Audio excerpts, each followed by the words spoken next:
ប្អូនក៏ដូចជាការគ្រប់គ្រងរបស់បងប្អូនដែលមានប្រសិទ្ធភាពក៏ដូចជាការរៀបចំទៅឲ្យកាន់តែប្រសើរសម្រាប់អាជីវកម្មរបស់បងប្អូនក៏ដូចជាការដែលយើងធ្វើទៅដើម្បីពឹងផ្អែកទៅលើវិស័យនីមួយៗដើម្បីឲ្យកាន់តែល្អប្រសើរហើយមិនថាអាជីវកម្មណាក៏ដូចជាអាជីវកម្មណាដែរ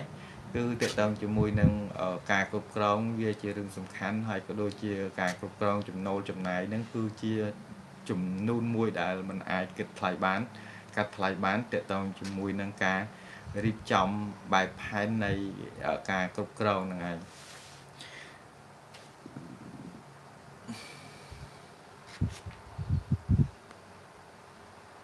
ខ្ញុំកំពុងតែចូលទៅមើល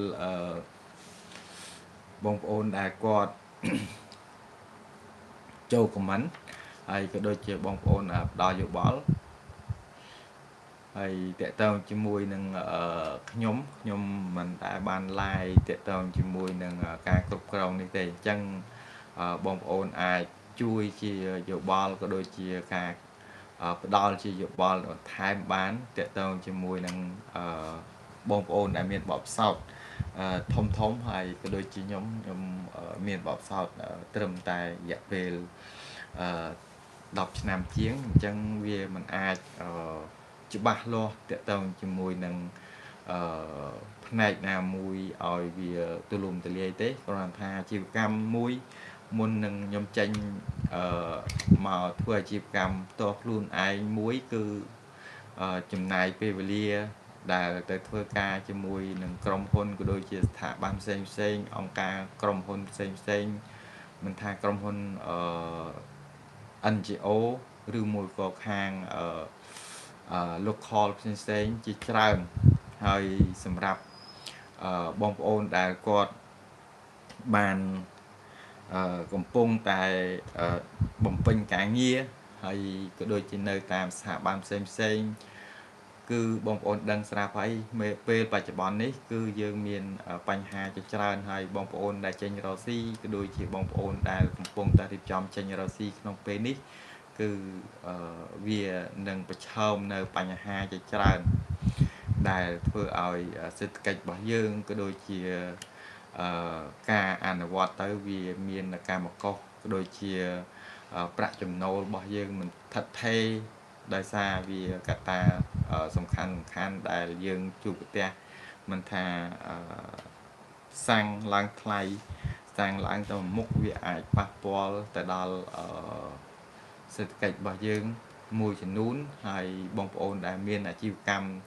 ផ្ទាល់ខ្លួនក៏ដូចជាអាជីវកម្មតាមអនឡាញក៏កាន់តែរីកចម្រើនបន្ថែមទៀតពួកគាត់មានអាជីវកម្មទាំងអស់ហ្នឹងហើយដែលធ្វើឲ្យពួកគាត់មានឱកាស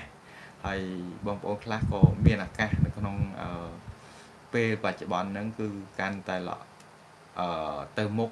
អាជីវកម្មខ្លះវាគ្រាន់តែជាបញ្ហាមួយតូចទេតែវានៅតែបន្តនៅការរកចំណូលបានច្រើនដោយតាមប្រព័ន្ធអនឡាញក៏ដូចជាតាមប្រព័ន្ធផ្សេងដែលបងប្អូនដែលកំពុងតែទទួលបានហើយ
ខ្ញុំបើក computer តែគាត់ថាវា